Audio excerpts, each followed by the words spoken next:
मिलकर चलना ही इन लोगों का सबसे बड़ा मसला है, जो कर ही नहीं पा रहे ना कर पाएंगे।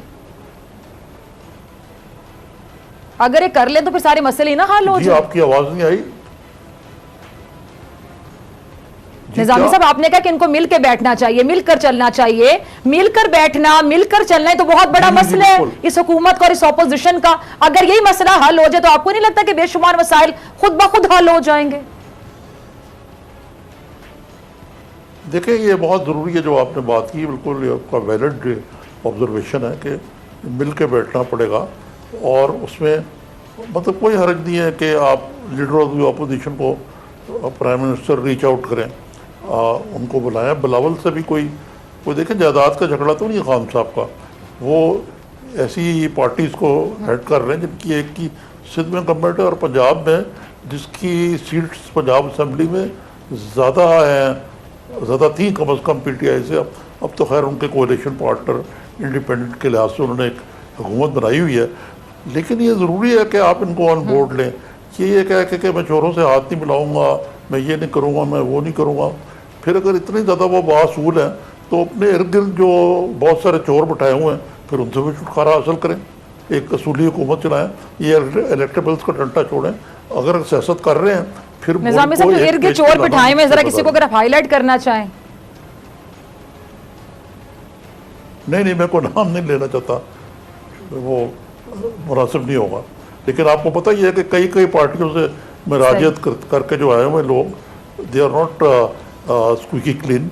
आपने भी सियासी जवाब दिया निजामी साहब, वो कोई डायरेक्टली नहीं हो गए वो पीटीआई में आने से।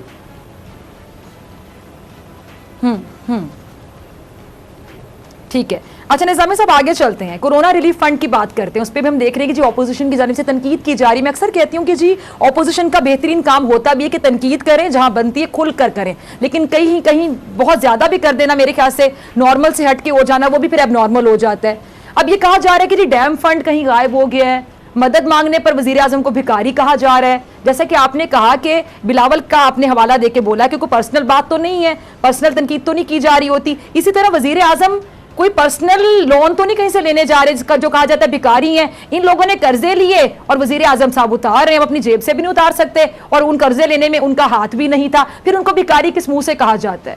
क्या इसको हम जमहूरियत का हुस्न कहेंगे जो हो रहा है हमारे यहाँ? जी नहीं, ये सही है आपकी ऑब्जर्वेशन जो है। भिखारी तो कहना मुनासिब नहीं है। अगर गैर मुल्की कर्जे लिए हैं तो पहले हुकूमत ने लिए हैं, इन्होंने भी लिए हैं। फ़र्क सिर्फ यह है कि वो जो मीडिया वाले जो हैं वो अक्सर उनकी पुरानी क्लिप्स दिखा देते हैं जिसमें वो कह रहे हैं कि मैं लानत भेजूँगा ऐसी हुकूमत करने पे जिसमें कशकोल आके बढ़ाना पड़े, मैं कशकोल तोड़ दूँगा। लेकिन वो माजी की बातें हैं, वो बैठे हुए उनकी मजबूरियाँ हैं। और मेरे ख्याल से अपोजिशन को मुस्बत रवैया अख्तियार करना चाहिए। ख़ास तौर पे आप फंड रेजिंग में उनको मुँह में तो मुआवन होना चाहिए, लेकिन ना सिर्फ अपोजिशन दस्ते तावन बढ़ाए जैसे कि बिलावल साहब बार बार कह रहे हैं, शहबाज शरीफ साहब को भी कहना चाहिए और हुकूमत को भी, जैसे मैंने पहले अर्ज़ किया कि इस मामले में एक पेज पर होना चाहिए। और उसमें जो है वो बुनियादी जो जिम्मेदारी है ना वो हुकूमत पर होती है कि वो वज़ीर आज़म खुद भी और अपनी जो टीम के लोग हैं जो एक दूसरे पर बाजी ले जाना चाहते हैं गाली गलोच में, उनको काबू में रख के एक पेज पे बैठे। अच्छा निजामी साहब, यहाँ मैं एक बात आपकी बात में ऐड करना चाहूंगी, वहीं से आपका पॉइंट उठा के कि आपने कहा कि ज्यादा जिम्मेदारी, ज्यादा रिस्पॉन्सिबिलिटी सिटिंग गवर्नमेंट पर होती है, ऑपोजिशन पर नहीं होती। टोटली अग्रीड, आपने बिल्कुल सही कहा।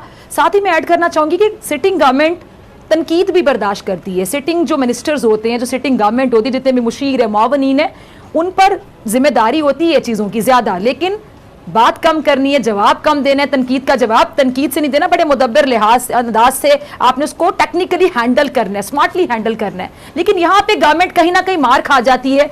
मैं दोबारा कहूंगी कि इमरान खान साहब की बात मैं नहीं कर रही, लेकिन अंदर कुछ लोग ऐसे मौजूद हैं, उनका जैसे आपने नाम नहीं लिया मैं भी नाम नहीं लूंगी, कि ऐसे बेशुमार लोग मौजूद हैं जो इमरान खान साहब के लिए इतनी मुश्किलात खड़ी कर देते हैं कि मुझे लगता है कि ऑपोजिशन से ज्यादा खतरनाक वो लोग हैं जो खुद इमरान खान साहब के इर्द गिर्द मंडला रहे हैं। इमरान खान साहब को नजर रखनी होगी इन लोगों पर। नहीं, दो, एक तो मैंने ये नहीं कहा कि ऑपोजिशन मोरद इल्ज़ाम नहीं है, ऑपोजिशन को भी बढ़ाना चाहिए। उनके भी जो तर्जुमान हैं वो भी शाम को, मुझे तो कई बयान आते हैं जो गाली गलौज से भरपूर होते हैं, वो अब ख़त्म होना चाहिए एक सिलसिला, क्योंकि मुल्क होगा, मुल्क बचेगा, इसके लोग बचेंगे, तरक्की करेंगे तो अपोजिशन होगा ना जी। बाकी ये आपकी बात ठीक है कि प्राइम मिनिस्टर खुद तो, ये मैंने देखा है कि वो बड़ी बुर्दबारी से चल रहे हैं जब से ये क्राइसिस शुरू हुआ है। वो खुद गुरेज करते हैं कोई ऐसी बात करने से जिसको लूज बॉल आप कहते हैं, ये क्रिकेट की ज़ुबान में। लेकिन वो लूज बॉल जो है वो उनकी टीम के लोगों से आते रहते हैं, और ये यकीनन उनको देखें, बात ये है कि ये प्राइम मिनिस्टर है, he is the first among equals, parliamentary system है, इसमें इन सबको एक पेज पे लाना रखना प्राइम मिनिस्टर का फ़र्ज़ है। देखिए मसलन आज ही प्राइम मिनिस्टर ने नोटिस लिया एक चीज़ का कि सोशल मीडिया पे जो प्राइम मिनिस्टर को करना चाहिए था, ऑपोजिशन को रीच आउट करना ही था, नहीं किया, उठ के चले गए वहाँ से। जिस अंदाज से अपने मिनिस्टर्स को नुकेल डालनी चाहिए वो नहीं डाली, बल्कि मैं तो उस हद तक कहूँगा कि उनको बाकायदा हदायत की जाती है और उनके दरमियान के दौड़ लग जाती है कौन ज़्यादा पॉइंट स्कोरिंग करता है। तो ये खुद एक कमज़ोरी है इस हुकूमत की और प्राइम मिनिस्टर की। वो स्वाय एक चीज़ के करप्शन।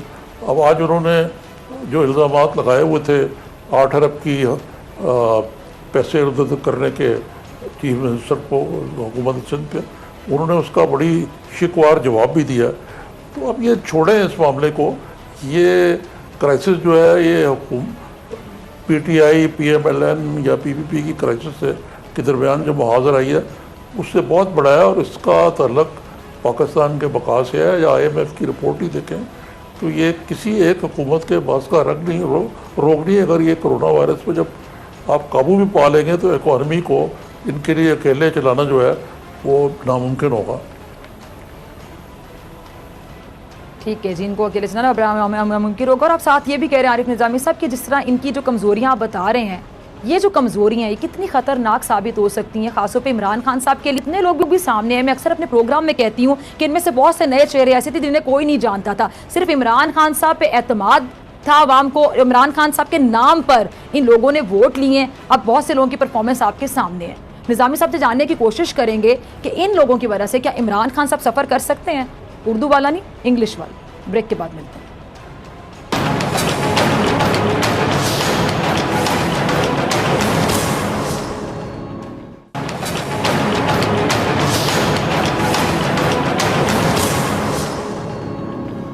वेलकम बैक नाज़रीन, आप देख रहे हैं ऐसे नहीं चलेगा। मैं हूं आपके साथ डॉक्टर फिज़ा अकबर खान और मेरे साथ मौजूद हैं आरिफ निज़ामी साहब। आरिफ निज़ामी साहब एक बार बहुत शुक्रिया दोबारा से ज्वाइन करने के लिए। अच्छा जी आरिफ निज़ामी साहब, हमने हुकूमत की बात की, विफाक की बात की, इमरान खान साहब के हवाले से, काबीना के हवाले से आपने अपने मौक़िफ़ से आगाह किया, अपने तज्ज़िये से आगाह किया। अब हम आ जाते हैं सिंध की साइड पर।